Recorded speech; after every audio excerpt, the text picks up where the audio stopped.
இயேசுவில் எனது அன்பிற்குரியவர்களே, உங்களுக்கு என்னுடைய இதயம் கனிந்த வாழ்த்துக்கள், வணக்கம்.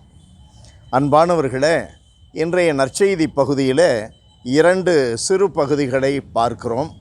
ஒன்று, இயேசு ஆண்டவர் முன்னிலையில் ஒரு மனிதனை கொண்டு வந்தார்கள்.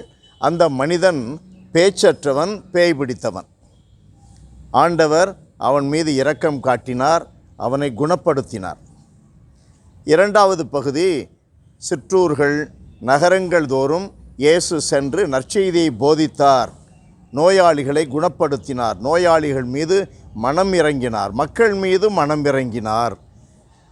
ஆயரில்லாத ஆடுகளைப் போல அவர்கள் இருந்ததால் அவர்கள் மீது மனம் இறங்கினார் என்று எழுதப்பட்டுள்ளது. அன்பானவர்களே, இன்றைக்கு பேச்சற்ற ஒரு பேய் பிடித்த மனிதன் ஆண்டவர் குணப்படுத்துகிறார். உண்மைக்கு நாம் ஊமையாயிருந்தால் அது ஒரு பேய் பிடித்த நிலைதான். நீதியின்பால் பசிதாகம் இல்லாமல் நாம் இருந்தால் அது பேய் பிடித்தவர்களுக்குத்தான் பொருள். இந்த பேய் பிடித்துள்ள நம்முடைய வாழ்க்கையில் நாம் குணப்படுவதற்கு ஒரே ஒரு இடம்தான் உண்டு, ஒரே ஒரு மருத்துவமனை தான் உண்டு. அந்த மருத்துவமனையின் பெயர், அந்த மருத்துவருடைய பெயர் நம் ஆண்டவர் இயேசு கிறிஸ்து. இயேசு கிறிஸ்துவனுடைய வாழ்க்கையை பாருங்கள், நமக்கு கொடுக்கின்ற போதனையை பாருங்கள். யோவான் நற்செய்தியில் 18வது அதிகாரம் 37வது வார்த்தை என்ன சொல்லுகிறது? உண்மைக்கு சான்று பகரவே நான் வந்தேன், அதற்காகவே இவ்வுலகில் பிறந்தேன் என்றால் என்ன பொருள்? அவரை போல அவருடைய சீடர்கள் சீடத்திகள் நாமும் கூட உண்மைக்கு சான்று பகர வேண்டும், ஊமையாயிருக்கக்கூடாது. 2வது நாம் பார்க்கிறோம், நீதியின்பால் பசிதாகம் கொண்டோர் பேறு பெற்றோர். மத்தேயு 5:6 வாசிக்கிறோம். நீதியின்பால் நமக்கு தாகம் இல்லை என்றால் நாம் அந்த பேயிலிருந்து விடுதலை அடைவதற்கு இயேசுவிடம் செல்ல வேண்டும். லூக்கா நற்செய்தியிலே நாம் வாசிக்கிறோம் 18வது அதிகாரம், அதில் 12வது வார்த்தை, ஒரு பரிசேயன் ஜெபிக்கிறான். எல்லாம் தான் கடவுளை மையப்படுத்தாமல் தன்னை மையப்படுத்துகிறான். மமதை, ஆணவம், அது ஒரு பேய். இது விடுதலை அடைய என்ன செய்ய வேண்டும்?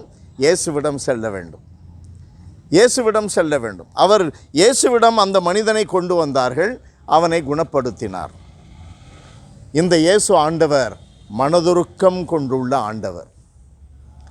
ஆயனில்லாத ஆடுகளைப் போல அந்த மக்களை எல்லாம் அவர் பார்த்தார்.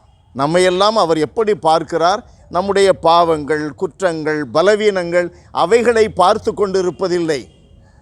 அது நாம் திருந்திக் கொள்ள வேண்டும், நாம் பார்க்க வேண்டும், நமக்குள்ளே செல்ல வேண்டும், இயேசுவை உள்ளே வைக்க வேண்டும், மனம் மாற வேண்டும். ஆனால் இயேசு நம்மை பார்க்கும் பொழுது இரக்கத்தோடு பார்க்கிறார், நம் அனைவரையும் சமமாக பார்க்கிறார்.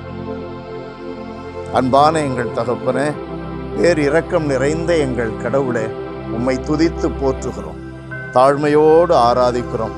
அன்பின் கடவுளே, அப்பா, நாங்கள் ஊமையாயிருக்கும் பொழுது, உண்மைக்கு ஊமையாயிருக்கும் பொழுதும், மமதையோடு ஆணவ பேய் பிடித்திருக்கும் பொழுதும், அன்பின் கடவுளே, நீதியின்பால் தாகமில்லாமல் இருக்கும் பொழுதும் எங்களை நீர் விடுவிக்க வேண்டும். உம்முடைய திருமகன் இயேசுவின் பெயரால் எங்களுக்கு அந்த விடுதலையை தர வேண்டும்.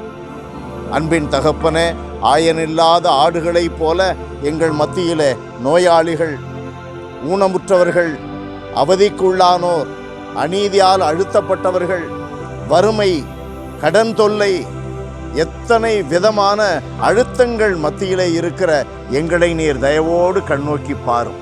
இயேசுவின் பெயரால் எங்களுக்கு விடுதலை தாரும் சுவாமி. இயேசுவின் நாமத்தில் ஜெபிக்கிறோம் பிதாவே. ஆமென், ஆமென்.